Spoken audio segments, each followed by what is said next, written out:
CW here. We're going to embark on a new project. And this came to be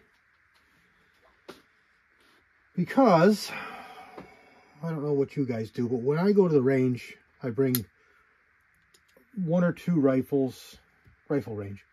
One or two rifles that I'm working up a load for, let's say. I'm going to, focus on those two guns. And I usually bring two because one, it gets hot and you can't shoot anymore. So you need to have a couple to keep you busy. Otherwise you're just wasting time waiting for one to cool. So going with two, generally you only have a little bit of downtime waiting for one to cool as you're shooting the other one. But even then, in the summer days, you'll get, both of them will get hot and you won't be able to shoot.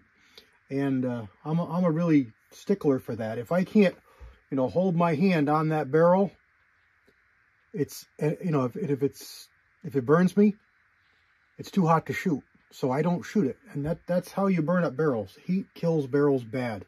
So, don't shoot them when they're hot if you care about the gun, because you're just burning up your barrel.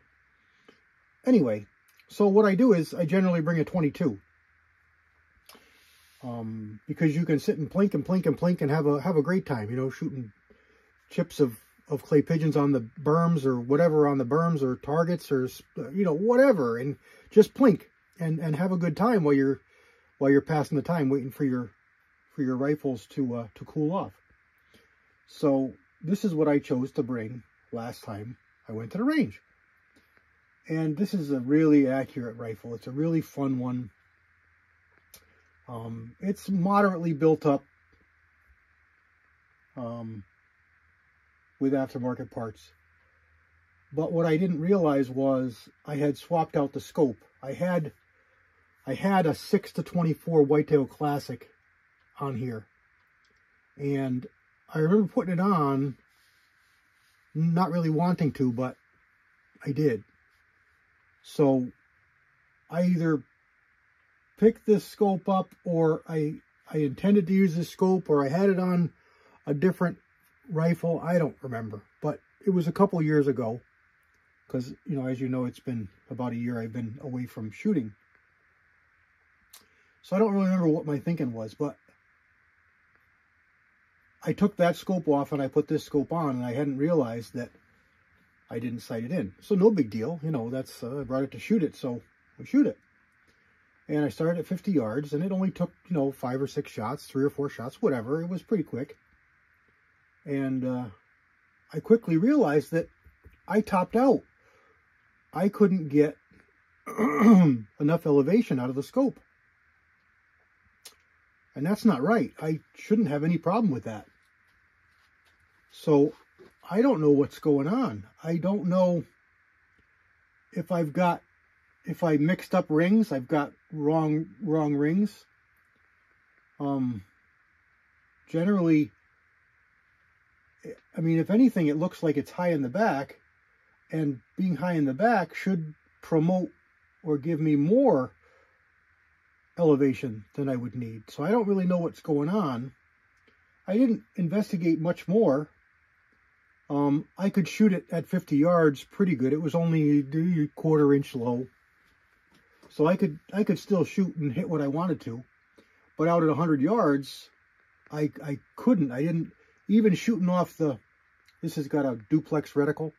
Even shooting off the post, it wasn't high enough to hit aimed shots. It was somewhere in the middle of that post at 100 yards. So it's not right, long story short.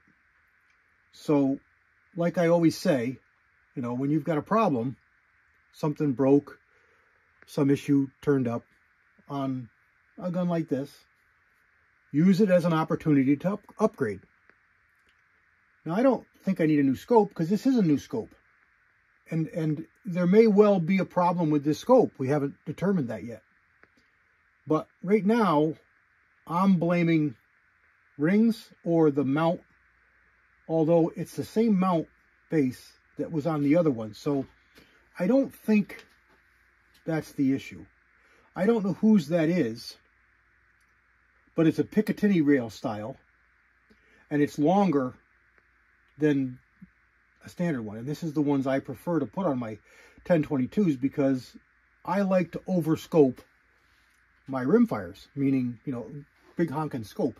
Not an expensive one. This is a cheapie, but 12, 14, 16, 18, 20, 24 power, something like that. Some big honking variable, because you're plinking with it, and it's just more fun when you can see.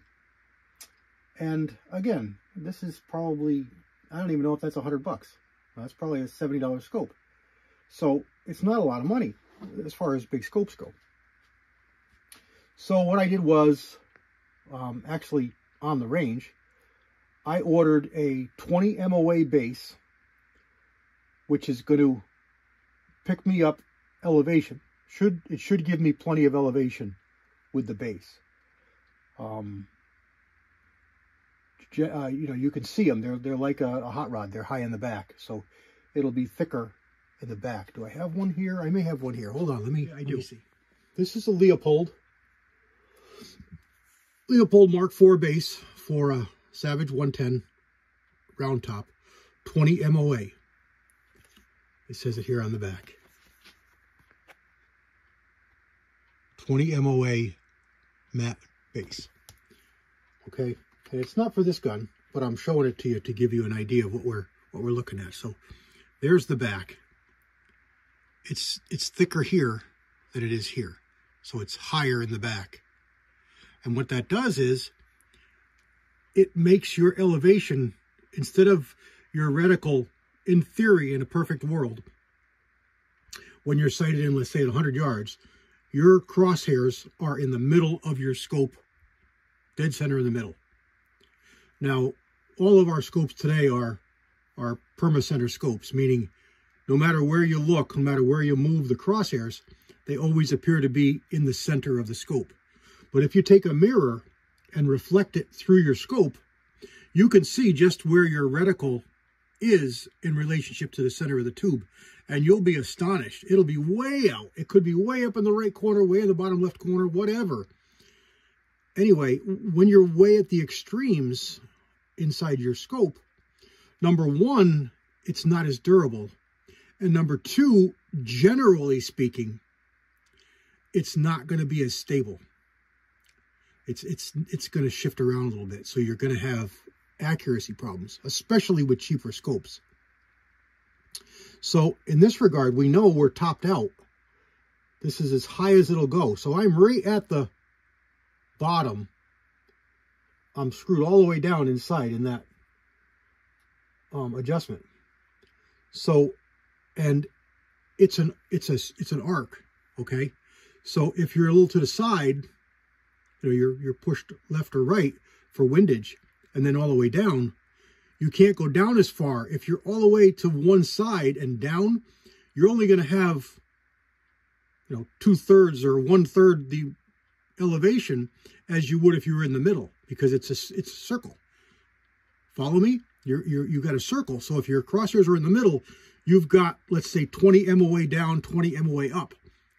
But if you're 10 MOA to the left or to the right, because if you've got 20 up and down, you got 20 left and right, because it's a round circle. So if you're 10 MOA to the left, let's say, to make it shoot straight, you no longer have 20 MOA to go down because you got a circle. You may only have 15 MOA to go down. Follow me? Do you understand what I'm saying? But you've always got, at the top, you've got a lot. You never use it because you just never need it, because you're never that close to put your crosshairs down that far. And again, you got to think about this kind of convoluted, because everything in the scope, up is down, down is up. So if you want to shoot your bullets higher, you're going to bring your crosshairs down. It's going to bring your muzzle up. So the top portion of your scope adjustment is almost never used. So when you put a 20 MOA, 30 MOA, 50 MOA base in, that forces you to use a lot of that space in your scope that never would be utilized before. And it allows you to get on target, you know, out there at 1,000 yards, let's say.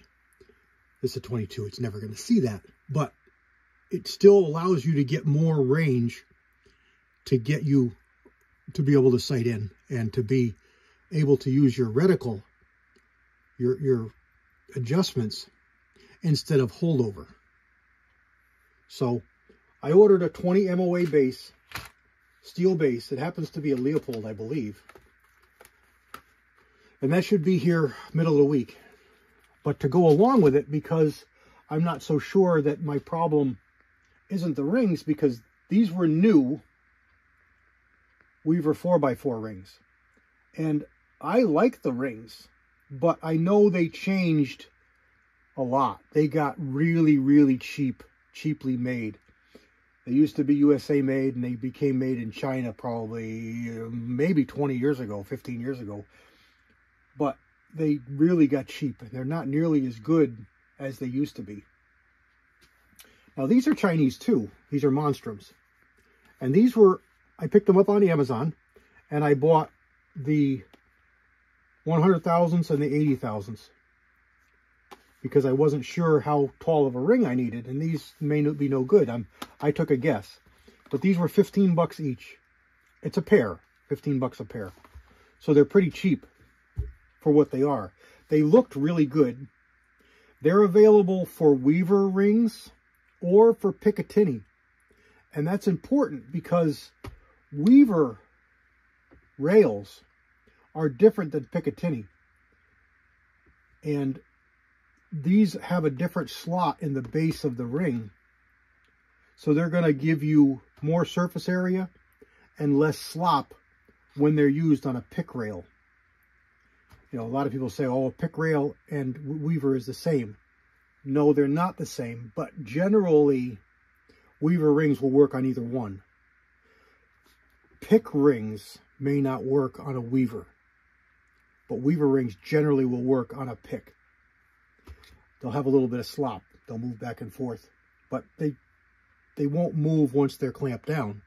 And if you know how to properly mount a scope, you always want to push it forward as far as it'll move before you clamp it down, because you're overcoming momentum, overcoming being still. Your scope and rifle is still. With the recoil, it's jerked back suddenly. It's got to overcome that force of being still, and the scope has a lot of mass and weight for what it is, and it's going to want to push forward. So when you tighten your rings down, you want them pushed all the way forward against any recoil shoulder, which is going to be your cross pin. You want it pushed forward as far as you can before you clamp them down. If you don't do that, it's going to want to work forward. And if you know anything about how scopes work, anytime your scope slides, if your scope slides in your rings forward, or if your bases move forward, or anytime you have a front and back movement, you have an elevation problem in your bullet impact. So if you've got a bullet impact problem where it keeps getting higher or keeps getting lower, you've got something shifting back and forth. Check your scope in your rings, or check your rings on your base. Probably you got something moving. So having pick rail style rings, let me see if these are going to show you. I can show you quick. I want to show them to you anyway, so